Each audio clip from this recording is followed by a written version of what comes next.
Para la mayoría de la gente, pensar en Egipto significa evocar la gigantesca figura cuclillada de la Esfinge o las grandes pirámides que se alzan sobre el borde del desierto en la orilla occidental del Nilo. Egipto no es solo una antigua nación, sino también un estado de ánimo, un misterio envuelto como una momia en la mística de la muerte. Ok, iniciaremos hablando de la pirámide escalonada de Djoser en Saqqara. La pirámide de Saqqara es considerada la primera gran pirámide egipcia, además de ser la construcción en piedra más antigua del mundo, y aunque su forma no es exacta, su diseño fue el comienzo de la carrera arquitectónica por la pirámide perfecta.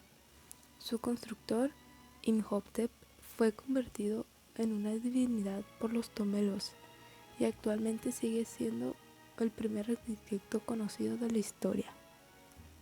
Con sus 8 kilómetros de extensión, la necrópolis de Saqqara es la más vasta de todo Egipto. Históricamente es también la más importante porque en ella están representadas todas las dinastías principales, desde la primera hasta el periodo de los Ptolomeos. El centro ideológico de la necrópolis es el complejo funerario de Djoser, que se levanta tal como una ciudadela en torno a la que se yerguen pirámides y mastabas de todas las épocas, y sobre todas ellas la gran pirámide escalonada, morada del descanso eterno del faraón. Ahora hablaremos más a detalle sobre la pirámide y su construcción. La pirámide nació inicialmente con la forma de una mastaba normal. La mastaba era la tumba de los nobles y de los altos funcionarios de la corte del faraón. Tenía planta rectangular y las paredes ligeramente inclinadas. A esa primera mastaba se le añadió una segunda, luego una tercera y otras más, hasta que tomó poco a poco la forma de una pirámide compuesta de 6 escalones decrecientes. La gran obra sigue los planteamientos teológicos de Imhotep, que postulaba la creencia de que la forma escalonada de la construcción servía como acceso directo del monarca al reino de Ra. El arquitecto fue el primero en utilizar bloques de piedra tallados, un sistema que ofrecía más garantías de perdurabilidad que el adobe. La pirámide forma parte de un complejo funerario de 8 kilómetros de largo por 1 kilómetro de ancho, dedicado íntegramente a la memoria del faraón Djoser. En torno a la pirámide se situaban las mansiones del norte y del sur, construcciones que evocaban el Alto y el Bajo Egipto, la tumba del sector sur, las capillas y el patio de Sed. El complejo está delimitado por un muro rectangular de piedra caliza de 10 metros de altura que presenta 14 falsas puertas y que, con su juego de entrantes y salientes, imitaba la fachada del Palacio Real de Menfis. La entrada real única entre las 14 falsas puertas se abría al sudeste. Después de esta entrada había una galería formada por 2 hileras de 20 columnas fasciculadas, cada una de más de 6 metros de altura, que imitaban la madera y estaban conectadas con la pared lateral mediante un pequeño muro. La galería daba paso al gran patio abierto del Jeb-Sed. El vasto patio llamado del Jeb-Sed se abre en el interior del complejo de Djoser, en el lado oeste. Su nombre viene dado porque en él se celebra una de las festividades más importantes para los antiguos egipcios, la que renovaba la fuerza del faraón, llamada Jeb-Sed. Al norte, el mismo está cerrado por las imponentes masas de la pirámide escalonadas. El lado este tenía, en cambio, 13 capillas cubiertas con bóvedas de cañón, con 3 esbeltas columnas acanaladas adosadas a la fachada. Estas capillas, destinadas a la festividad Sed, no tienen ningún espacio interno y probablemente eran simulacros dedicados a las divinidades egipcias. La llamada tumba del sector sur se encuentra en el rincón sudoeste del patio. Está formada por varias cámaras sepulcrales que tal vez cobijan los vasos canopos con las bellas vísceras del faraón. Una capilla junto a la tumba muestra un característico friso decorado con cobras, símbolos de protección al soberano.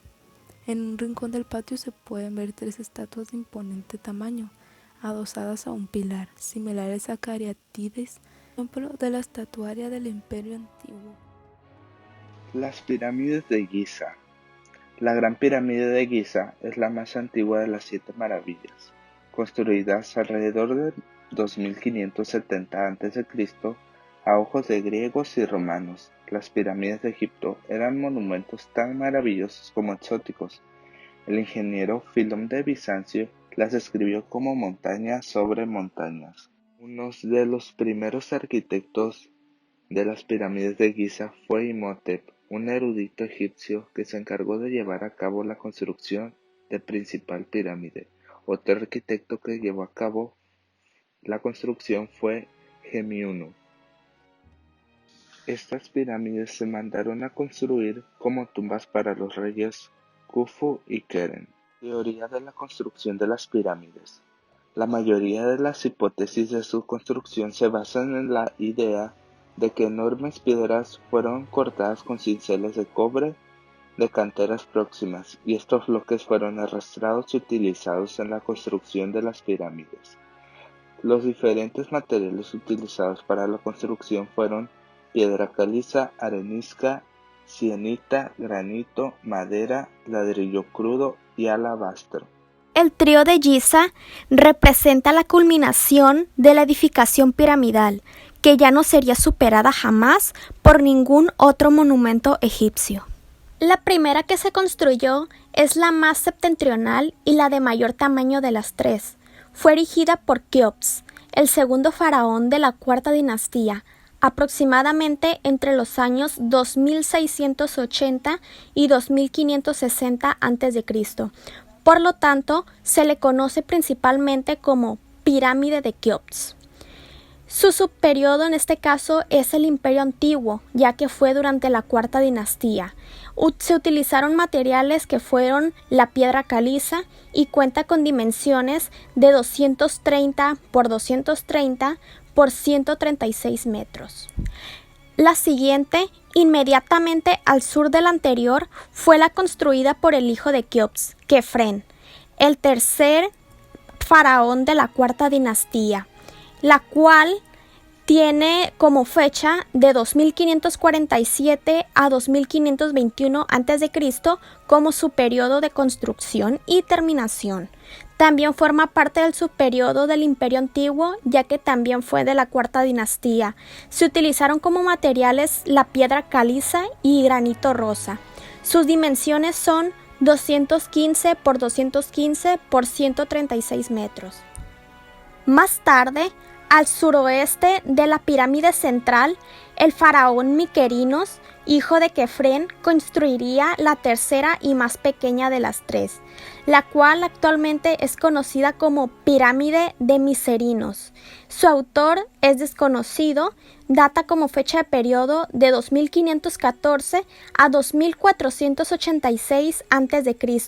Su periodo es también en el Antiguo Egipto, durante el Imperio Antiguo, en la cuarta dinastía. Los materiales que se usaron en ella también fueron piedra caliza y granito rosa. Sus dimensiones son 104 por 102 por 64 metros. Actualmente, estos tres símbolos muy significativos de la arquitectura egipcia durante el Imperio Antiguo tienen una técnica arquitectónica con un tipo de arquitectura funeraria y cuentan con una localización en la necrópolis de Giza, ubicada en el Cairo, Egipto. Ok, ahora veremos el tema de poblados y casas egipcias. Las antiguas metrópolis egipcias de Menfis y Tebas han desaparecido, pues estaban hechas de ladrillo de barro pesado. Entre los años 1379 y 1362 a.C., bajo el reinado del faraón Ajenatón, se fundó una nueva capital, Ajenatón, en el centro geográfico del Antiguo Egipto. Esta ciudad pretendía ser la sede de la revolución religiosa emprendida por Ajenatón. A la muerte de él mismo, la ciudad y sus nuevos templos fueron demolidos por los sacerdotes de Amón y las piedras del templo empleadas para construir otros edificios. A pesar de ello, los escasos restos que se conservan de la antigua Ajenatón han permitido la reconstrucción de una espaciosa casa de suburbio septentrional de la ciudad. El acceso desde la calle se realizaba a través de un portal inserto en el muro circundante. Inmediatamente a la izquierda estaba la casa del portero. En el interior de un jardín cercado por un muro se alzaba una capilla dedicada a Atón, el nuevo dios. Atravesando un patio interior ajardinado se accedía a la vivienda propiamente dicha, centrada en torno a sus dos piezas principales, la sala norte y la sala central. En torno a este núcleo central se organizaban la sala oeste para los invitados, la sala de las esposas en el lado sur y en el conjunto de aposentos de cabeza de familia en la esquina suroeste. Las ventanas de los gruesos muros exteriores eran evidentemente muy pequeñas para paliar la entrada del calor exterior, y la porción central de la casa sobresalía ligeramente del resto para permitir la iluminación y la ventilación a través de ventanas de linterna. Alrededor de la casa principal se organizaba una serie de dependencias secundarias, como lo eran los graneros, los establos, el cuarto de carruajes, las dependencias de servicio, y todo esto estaban divididas en diferentes lados alrededor de la casa. Todo esto nos daba a entender que evidentemente era la casa de alguien importante, como algún funcionario o algún sacerdote al servicio del templo. Los calígrafos y los artesanos también debían vivir razonablemente bien, dado que sus servicios eran cruciales para el buen funcionamiento de los servicios del templo, para la creación de las inscripciones y pinturas de los templos y tumbas. Ahora descubriremos un poco más a detalle cómo eran las casas de los calígrafos y los artesanos. Las casas de planta alargada tienen el ancho de una habitación y un fondo de varias habitaciones. Las dimensiones oscilan entre 4 y 6 metros de ancho y de 20 a 25 metros de largo. La habitación de la fachada, cuya puerta de entrada da al estrecho callejón, es una sala de visitas con un pequeño altar dedicado al dios familiar Bes. Detrás de esta habitación hay una sala más espaciosa, cuyo techo sobresale por encima del resto de la vivienda. Esta debía tener una ventana, pasada la cual está el dormitorio. En la parte trasera de la casa está en el patio, con unas escaleras que suben a la cubierta, y la cocina, descubierta por razones de ventilación. A menudo las viviendas disponían de una pequeña bodega de almacenamiento excavada en la roca o debajo de la casa. De esa tumba solo quedan fragmentos, pero junto a ella, y en mucho mejor estado, se encuentra la tumba de la reina Hatshepsut, quien gobernó como faraón de la 18ª dinastía entre los años 1503 y 1482 a.C. Hatshepsut encargó a su arquitecto y administrador Senmut la construcción de un templo funerario con terrazas junto al Mentuhotep, que debía servir también como paraíso terrenal para Amón. Como rasgo característico más importante, hay que destacar el modo como Senmut adaptó la construcción al medio natural, integrando las terrazas con los escalonamientos naturales del terreno, mientras que las líneas marcadas por las columnatas evocan la verticalidad de las cavidades producidas por la erosión en la cara de la montaña, consiguiendo una admirable fusión visual entre montaña y templo. El poder teocrático absoluto de los faraones de la cuarta dinastía no sería igualado jamás, y en consecuencia, las pirámides de Gizeh no fueron superadas. Las tumbas reales y civiles, así como todos los demás edificios relacionados con el culto funerario, se construyeron del otro lado del río, allá donde el sol se pone, excavadas en la roca del Farallón, justo en el límite que separa el desierto de las tierras cultivadas del valle. Este tipo de tumba se inspiró en el modelo de Deir el-Bahari, el conjunto funerario aterrizado construido contra la base del Farallón occidental del Nilo por el faraón de la 11ª dinastía Mentuhotep III, hacia el 2120 a.C. Los templos egipcios eran algo más que lugares de culto, combinando su función religiosa con las de centros de aprendizaje y de administración para la nación. El templo de Amón en Karnak, al sur de Tebas, se convirtió gradualmente en el centro administrativo y religioso del imperio egipcio. Su carácter de lugar sagrado, de importancia local, se remontaba a la época del imperio antiguo, pero a partir de la 10ª dinastía empezó a adquirir preeminencia, convirtiéndose en el lugar sagrado más importante de todo el país. Las partes principales de un templo egipcio tenían muchas cosas en común con las de una vivienda, con un patio de entrada jardinado, una sala de recepción, cuyo techo estaba sostenido por una serie de columnas pintadas, y sus cámaras privadas. El gigantesco templo de Amón en Karnak sigue ese mismo modelo. El núcleo del santuario, ya de por sí de considerable tamaño, aproximadamente de unos 81 por 52 metros, aparentemente sobrevivió el Imperio Medio. Delante de él, hacia el 1520 a.C., Tutmés I añadió 2 grandes pilones de entrada, formando un estrecho antepatio. Más tarde, hacia el 1460 a.C., Tutmés III rodeó todo el conjunto de una muralla exterior, con la adición de cámaras adicionales en la parte posterior del santuario, arrojando así al nuevo conjunto unas medidas globales de 167 por 84 metros.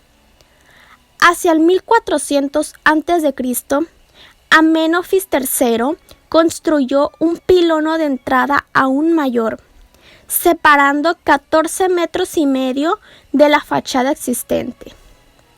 Hacia el año 1320 a.C., Ramsés I añadió un nuevo pilono de entrada hacia el norte, aún más grande que los anteriores y con un espesor de 12 metros y medio en su base. Durante el periodo comprendido entre los años 1315 y 1235, Seti I y su hijo, el prodigioso constructor Ramsés II, construyeron la gran sala hipóstila de Karnak en el patio existente entre el último pilono y el de Amenofis III, con unas medidas globales de 97 metros y medio por 48.75 metros. La cubierta de la nave central está sostenida por 12 imponentes columnas de 21 metros de altura y 3.6 metros de diámetro, rematadas con capiteles campaniformes. Las 2 naves centrales están casi 10 metros más bajas que la central y tienen 122 columnas alineadas y muy próximas entre sí, de 12.8 metros de altura y 2.75 metros de diámetro. La diferencia de altura entre el techo de la nave central y la de las laterales permitía la iluminación natural de la primera a través de grandes celosías de piedra. Ramsés II aún añadiría una muralla más alrededor del templo de Karnak.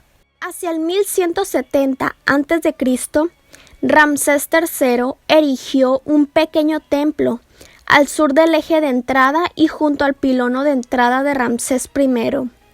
2 siglos y medio más tarde, durante la 21ª dinastía, se construyó la muralla que rodea el gran patio de entrada. El cierre de este vasto espacio de 100 metros y medio por 84 metros se completó junto con la construcción del pilono de entrada, justo antes de la conquista por Alejandro Magno en el año 332 a.C. Podemos concluir que el conjunto del templo no es sino una representación formal de la isla de la creación del tiempo primigenio de la creación del mundo, ya que la orientación del eje del templo de Karnak hacia el punto en que nace el sol en el solsticio de invierno nos evidencia con claridad la conexión con el sol.